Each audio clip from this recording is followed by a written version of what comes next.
Benoit, just over here. A historic event this weekend in France. Can you talk a little bit about your thoughts going into this weekend and being a part of such a historic card? I'm a very happy man because I started MMA in 2019, late 2018 to practice, and I turned pro very early in 2019, setting a long-term goal of taking less than 2 years to go to the UFC. It took me 2.5 years, and I'm a happy man because at the same time the world of MMA shook up the world, especially France, with the UFC and the MMA getting bigger and bigger, and the getting legalized in France. So it wasn't my fight because I came in MMA not a long time ago, but it was the fight of a lot of people to get MMA legalized in France. So I'm very happy for all those people that have been fighting to get it there, and proud and a lot of honor to be part of this event. What does this event mean to the French MMA fans and, of course, your French fellow fighters as well? MMA is now very popular for young people in France, so with the visibility of the UFC getting here and all the media being there, I think it's getting more and more popular, all age in France right now. So yeah, it's great, and for all the UFC fans in France, they are very happy about it. We could see it yesterday at the light training we did in front of the public, and I think people are going to enjoy it, and I hope it will be as big as it is in London. Definitely. And of course you've had a change of opponent this weekend. You're now facing Gabriel Miranda. What did you think when you first heard that Christos was out of this fight? I was a bit unhappy because I consider Christos as a good gatekeeper. He has only been losing against top 15 or champions of the weight class, like Oliveira, Thiago Moises, Gilbert Burns, all those guys. And against, he did a very tough fight on a split decision against Drakkar Klose, who just came in the top 15 of my division. So I wanted to test my skills against this guy, but you have to, getting injured is part of the job. We are doing it as a professional. It's you train as much as your body is giving you the opportunity to do. So injury is part of life and it's part of the fighting life. So I'm happy that I'm not the one that got injured, and Gabriel Miranda is a tough opponent as well. So it will be a great fight. And what kind of adjustments have you had to make in terms of the change of opponent? The style are a bit different, but I had a very short camp, so I had to first off to concentrate on myself, on what I had to do to be the best version of myself I could be for this fight. And last week, the two last week, we did a bit change in terms of sparring partners to get something that is getting a bit closer to Gabriel Miranda instead of Christos Giagos. And Miranda he's making his UFC debut. So did you know much about him before this matchup?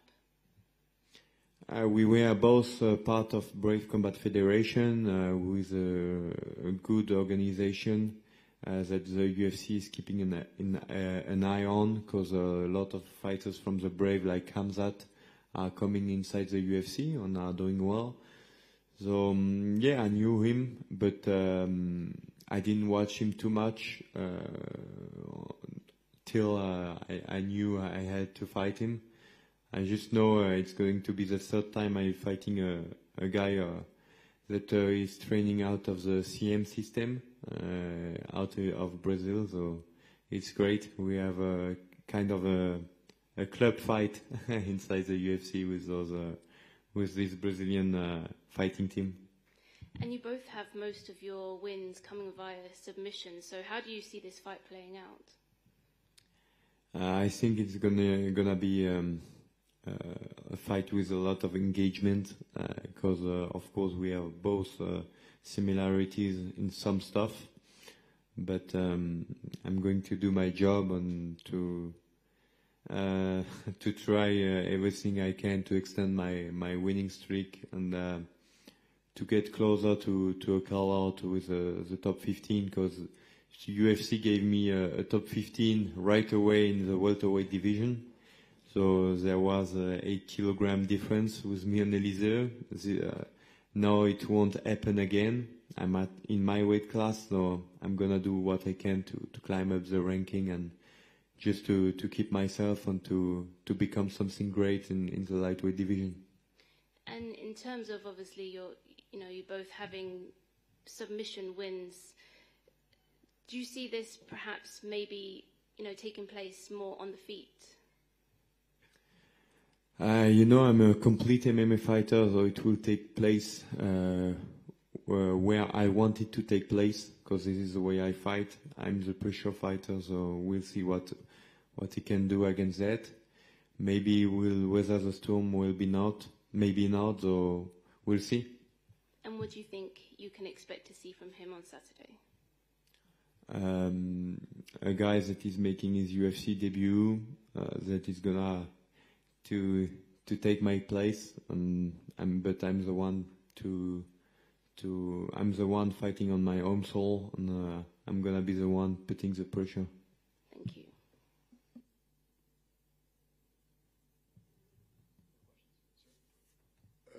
Je sais que tu n'aimes pas forcément trop revenir sur ton combat avec Eliseu, mais aujourd'hui que ça fait un bon paquet de temps que tu as fait ce combat, est-ce que tu en ressors des points positifs? Parce qu'au final, tu as tenu tête à un très bon combattant en 77 kilos. C'est pas mal, non? Ouais, c'est un combat qui m'a apporté beaucoup d'expérience. Je pense que je fais un très bon premier round que je pensais prendre très honnêtement avec la pression et les takedowns. Après, les 8 kilos de différence ont fait que lutter avec un mec plus lourd et plus puissant, c'est fatigant. Étant donné que quand je fais le poids à 70, je fais le même poids que quand je combats à 77. Donc je pense être dans ma division. On savait que ça allait être dur parce que quand tu cuts pas à l'UFC contre un top 15, c'est compliqué. Hein. Et Eliseu, il tape très fort, il a beaucoup de KO. Il avait droppé, pour moi, il s'était fait voler contre Salikov, contre qui il a mis 2 knockdowns. Et pourtant, ils ont donné la split decision à Salikov. Donc pour moi, c'est un vrai top 15 de l'UFC en welterweight. Et je pense que j'ai prouvé que ça allait être compliqué pour les top 15 en lightweight. En tout cas, j'ai hâte de le prouver parce que aux entraînements et à mon ressenti avec tous les tops que j'ai tournés en 70, c'est pas la même chose qu'avec les tops en 77. C'est une KT où il y a 7 kilos d'écart. C'est pas comme les autres KT qui sont de 4 en 4 avec les 62, 66, 58, 70. Et après, il y a direct 70, 77. Donc, ça fait des gros écarts. En termes de puissance, non, j'ai juste hâte de trouver ce niveau d'opposition, mais dans ma catégorie de poids pour pouvoir vraiment me tester et pour pouvoir me tester au même niveau de poids et avec des compétences égales. Là, je suis vraiment concentré sur Gabriel Miranda parce que le prochain test, c'est lui. Et au niveau de la concentration, justement, on sait que tu t'es marié le week-end dernier, félicitations.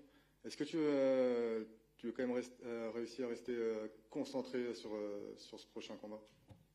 Alors, j'ai la chance de pas que avoir eu la vie de combattant professionnel et d'athlète comme expérience de vie. J'ai été dans les forces spéciales pendant 5 ans, donc je suis capable de mettre mon cerveau off, de switcher d'un domaine à un autre. Donc en fait, j'ai switché en mode mariage pendant 72 heures et je re-switch en mode God of War quand il faut, donc il y a aucun souci là-dessus. Benoît ici. Est-ce que tu penses qu'avec cette soirée samedi, le MMA en France, du moins, va franchir un nouveau cap pour installer définitivement en fait le MMA dans notre pays? Clairement, l'UFC, comme j'ai dit à beaucoup de médias, C'est le joyau de la couronne, c'est l'organisation numéro 1. Je pense que les gens qui disent je veux pas aller à l'UFC, c'est des menteurs. Tout le monde veut aller à l'UFC et veut y arriver à un moment donné dans sa carrière. C'est un objectif pour un combattant de MMA. Et parce qu'en fait, la visibilité que te donne l'UFC est outrageusement au-dessus de toute autre organisation. Donc te fait passer dans un autre monde directement, même si les qualités sportives peuvent être très bonnes ailleurs également. Hein. Mais clairement, l'avenue de l'UFC, ça va donner goût en fait au grand public français méconnaissant du monde du MMA. Il y a beaucoup les jeunes, on va dire les 15-25 ans qui connaissent le MMA parce qu'ils ont grandi avec les médias, avec les TikTok, Instagram et autres choses dans ce style-là, qui font qu'ils ont eu accès à ça. Maintenant, les plus de 25 ans, ils n'ont pas forcément la même vision du monde et la même vision de ce sport. Et le fait que des grands médias comme RMC, France 2, enfin des très gros médias vont intervenir sur cet événement, bah ça va rendre ça populaire, je pense, à un plus grand nombre. Bonjour Benoît, je suis ici pour la sueur. Hier à l'Open Workout, tu as déclaré devant la foule qu'il y aurait de la sueur et du sang pendant ton combat. Est-ce que tu nous prévois une guerre pour satisfaire le public français sur place? Bah écoute, c'est ma manière de combattre, elle est comme ça. Pour le moment, on change pas du jour au lendemain. Donc j'ai vu que c'est un combattant aussi qui aime mettre la pression. Donc forcément, deux mecs qui aiment mettre la pression. On va voir qui va couler le premier. Ça reste du sport de combat, donc tout peut arriver. Hein. On l'a vu avec Leon Edwards contre Ousmane. D'ailleurs, c'est une combinaison que j'apprécie beaucoup. Mais ouais, c'est un sport où il y a toujours un but en or. Peu importe à quel moment du match, il y a toujours un but en or. Donc tout peut arriver, mais on a deux styles de combattants qui mettent la pression. Donc je pense que ça va être explosif dès le départ. Bonjour Benoît, sur ton dernier combat contre Stolz et globalement sur l'ensemble de tes combats, tu aimes aller au sol. Là, tu as un spécialiste du sol face à toi. Est-ce que ça va te forcer à rester debout?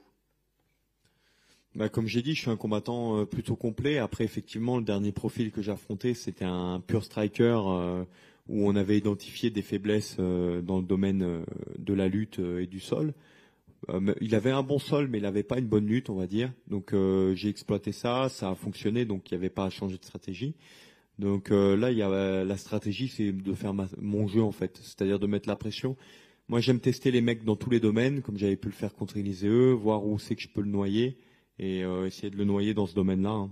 Je suis pas le meilleur striker, je suis pas le meilleur grappleur, je suis pas le meilleur lutteur, mais je suis un combattant de MMA complet qui a un gros mental. Donc je vais aller chercher la facilité là où elle est.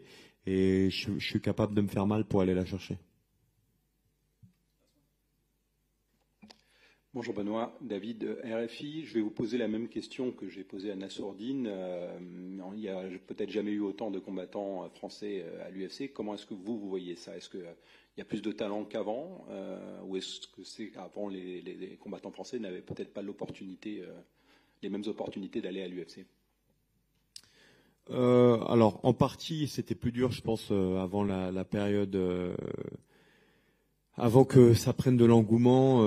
L'UFC c'était dur d'y accéder effectivement, donc pour Fares, moi, Nassourdine et Gann, c'était il fallait vraiment faire des grosses performances pour rentrer. Aujourd'hui effectivement il va y avoir un intérêt supplémentaire, notamment là ça a permis de faire rentrer des locaux comme Will Gomis qui est rentré et c'est super. C'est un mec qui a le niveau pour l'UFC et le fait que l'UFC vienne en France lui a donné l'opportunité, tout comme ça a donné l'opportunité à Fares de re-signer. C'est quelque chose qui va donner un supplément d'âme et un bonus aux fighters français méritants. C'est vrai qu'avant c'était vraiment compliqué de rentrer à l'UFC. Ça le reste, mais je pense que ça va faciliter en partie les choses. Après c'est vrai qu'aujourd'hui le MMA en France il se développe. Moi, je le vois, ça fait 2-3 ans de suite que je fais des camps en Bulgarie avec la Bulgarian Top Team, qui est mon équipe de management. Et il y a de plus en plus d'amateurs, en fait. Il y a de plus en plus d'amateurs qui ont un bon niveau, parce qu'il y a de plus en plus d'amateurs qui font du MMA en compétition. Je pense qu'on va voir les championnats de France amateurs évoluer de plus en plus, et on va voir effectivement des fighters sortir un peu de nulle part, parce que plus de monde qui pratique, donc ça sortira forcément plus de monde à haut niveau. J'en suis convaincu, et c'est ce qui est en train de se passer.